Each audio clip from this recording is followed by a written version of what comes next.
So, ladies and gentlemen, it looks like after an incredible amount of drama over the past couple of weeks to do with the Unheard of edition, all of the stuff with Arena Breakout Infinite, Grey Zone Warfare, and the general stink that has been going on the internet regarding Escape from Tarkov, and regardless of your opinion on the Unheard of edition and all of the drama that's been going on, it seems like Nikita is trying to make amends.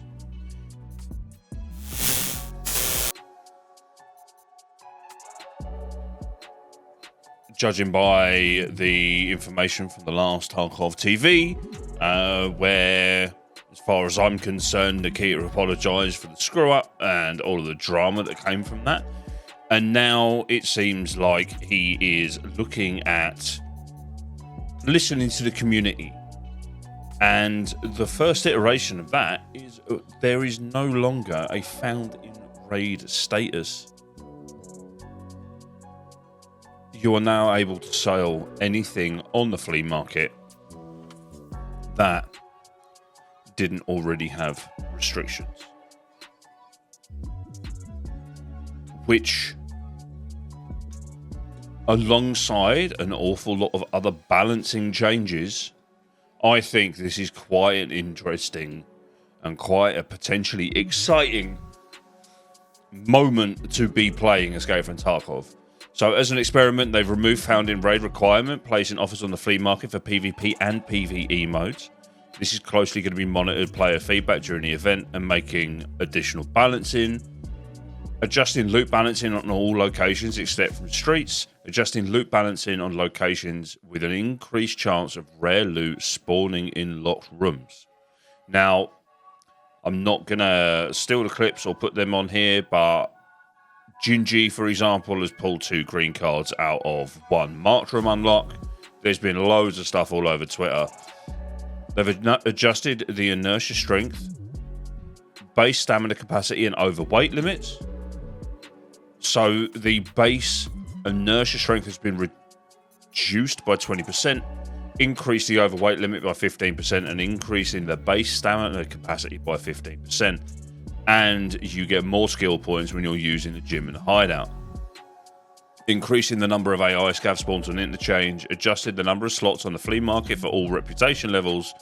PvP is now available again from Prapor level 4. The value of dog tags is increased, and there is no key requirements for the event to get into labs. So what do we think, ladies and gentlemen? Is this a bit of a turn in the corner from Battlestate being not the most communicative of developers in terms of improving and changing things at the game? Is this going to be a return of running into hatchet runners left, right, and center?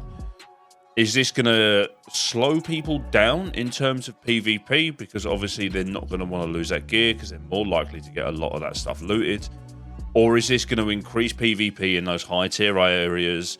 Is this going to be a return to pre-found in raid where people were a lot more aggressive? Is this a positive move? Are there some potential pitfalls? I think it's huge that Nikita's listening to the community and taking advice and taking on suggestions and ideas. I don't know if potentially removing found in raid is going to return us to the same complaints and issues that we had a while ago. Talking about hatchet runners, people that are running into labs, picking up LEDXs, etc., just immediately disconnecting. Whether there's potentially a way around that, I'm not sure. Or is this going to be like a once a month kind of thing where everyone comes out, everyone has a massive fight on all of the maps, there's a lot of good fun, people can make a lot of money because it's going to allow people to sell those items. So if you are a little bit down bad and you do get in PvP, then if you win that fight, there's going to be extra advantages and bonuses for that. I'm not necessarily too worried, in my personal opinion, on the monetary value of PvP, because I like PvP in this game because of how it makes me feel. I think winning a fight in Tarkov, it hits different. I think that regardless of whether the monetary value is there, I still think that PvP in this game stands alone and benefits you in terms of the emotional value that I kind of put behind it. But I can totally see why an awful lot of people, that their argument is that there's no value in PvP. I totally see why people are saying that. What other potential changes do you want to hear? What other things do you reckon that are going to be an option? I think one potential problem with this is that you're not necessarily going to hear everyone's voice just looking on Twitter. Obviously, the bigger streamers are going to get far more of an input. And those bigger streamers obviously are going to place different values on the game and what they get out of the game than the casual player, right? That could potentially be an issue. I think they need to involve a way or implement a way of involving the community that isn't just through social media, because I know a lot of people that play Tarkov that don't have Twitter. There needs to be some kind of poll system within the launcher or somewhere within the game itself, which, I mean, I'm not a dev, but that can't be too difficult to implement. That is going to allow people to not necessarily vote on stuff, but give their opinions, give their feedback, potentially give suggestions as well, or have a voting system where there are, oh, let's remove the flea market, or we're going to do this or that. What do you think? And then there's some kind of voting system for that. What do you guys think? Let us know down in the comments, and I will catch you on the next one. Peace.